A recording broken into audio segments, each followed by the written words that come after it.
Hey everyone, with all those cool new blasters out there, why are we even modding in 2023? I'm your host Dave, welcome to Tag.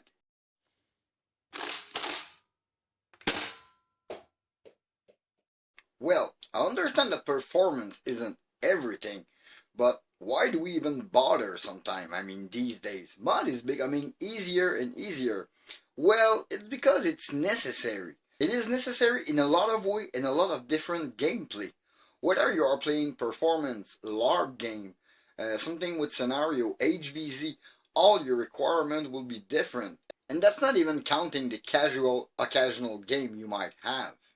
I mean, for some, modding is going to be a cool paint job, and that's it. And for me, if you show me a blaster like that, yeah, you modded it. Or for some other, it's going to be just a simple spring swap, and that's it. And yes, you modded your blaster if you've done it, but we are doing more with our blaster. So whether it's for an aesthetic, upgrade, whether it's performance or durability, or a conversion from a format to another one, taking a rival blaster or an ultra blaster with a large air volume and converting it to half dart will give you very, very good performance. So that may be it.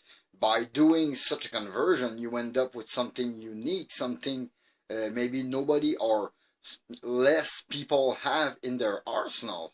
Or maybe your mod is just necessary. Some blaster will require a mod to function properly. The best example will be the Harrier. This Harrier is an outstanding blaster and a very expensive one too, but from the start, if you're using the long spring or the very strong spring on this thing, it will not catch.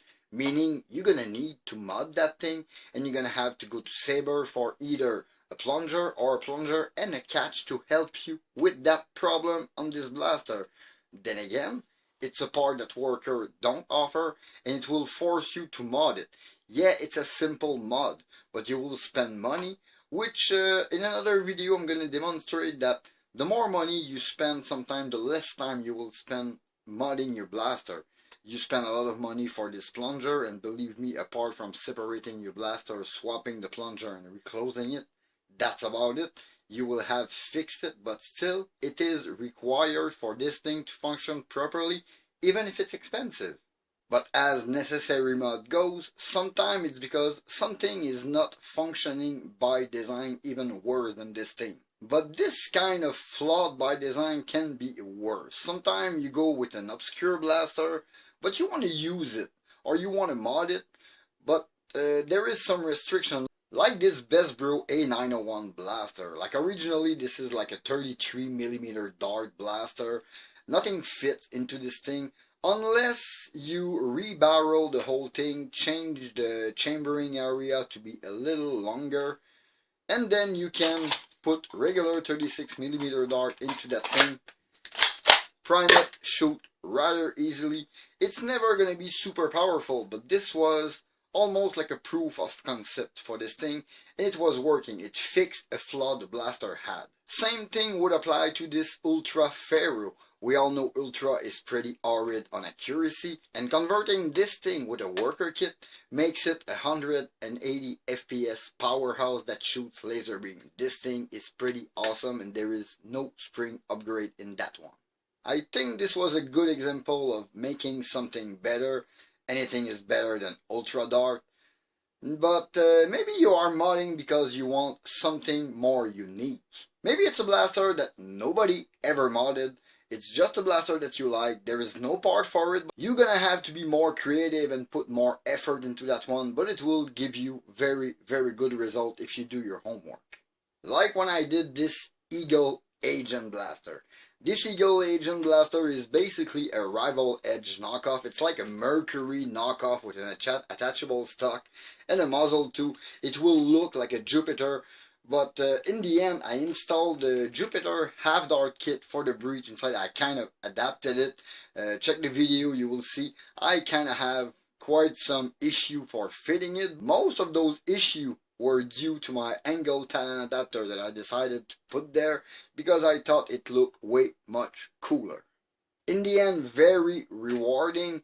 It was a lot of effort and tinkering to put into that thing, but not that much money. But it was rewarding and it gave me a unique blaster. I am pretty sure I am the only one with an Eagle Agent half dart blaster with angle talent out there.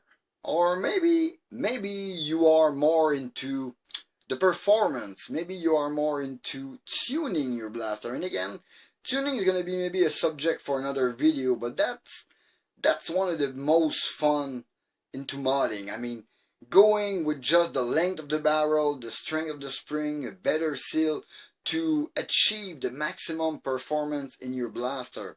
I mean, the best example I can take of blaster modding for tuning is this Nexus Pro. Originally, Nexus Pro is very fun blaster, but a little flexy at first. But adding one of the worker kit, the one with the breech in it, that contained this aluminum rail on top, fixed a lot of problem. Plus, I added a swing barrel for final tuning in this thing. And this blaster, in the state it is right now with no spacer, it's fetching 175 to 185 FPS. There is no spring upgrade. This is just the better seal with the breech and the more calculated barrel for the right length, for the air volume inside this thing. It is tuned. But this is going to be a subject for another video. That is a good example of modding for tuning the blaster. Or sometimes it's just for a proof of concept, like when I did the log blaster. I mean, the idea was to have a barrel that was chamfered to lock into the cylinder and to adapt the seal right there. Right now I am not gonna prime this blaster because the Meteor spring was a bit too much for it and I cracked the plunger tube inside of it, meaning I'm gonna have to find some replacement to fix it. But as a proof of concept, it worked and the modding was worth it. Let's take this kickback. I mean, this kickback goes into pretty much every category of modding. I mean, it goes for aesthetic, there is a paint job, some accessory on it, there is even some LED lighting on the barrel, plus I added a brass barrel breech in it, some modified internal to concentrate the air behind it, a better spring, a better seal, I lubed it, I aged it a little just for look. I think this thing is an amalgam of everything, and that's where I was going with that. We mod our blaster to make them our own, to make them unique. It's to give us something that is not available. I mean, even if it's a kit that you buy from Worker or part for your blaster, I mean, the end result is going to be yours. We mod because we feel like it. We mod because something is not on par with what we want. Well, yeah, I think that's it. We mod to make our blaster our own. So whether you are painting, drawing on blaster, hacking into shell to build new one, fine-tuning for long distance snipe and play, 3D printed design, CNC design, keep on modding.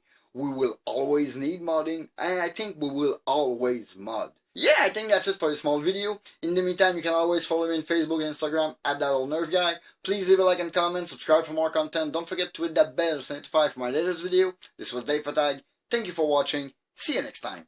Bye.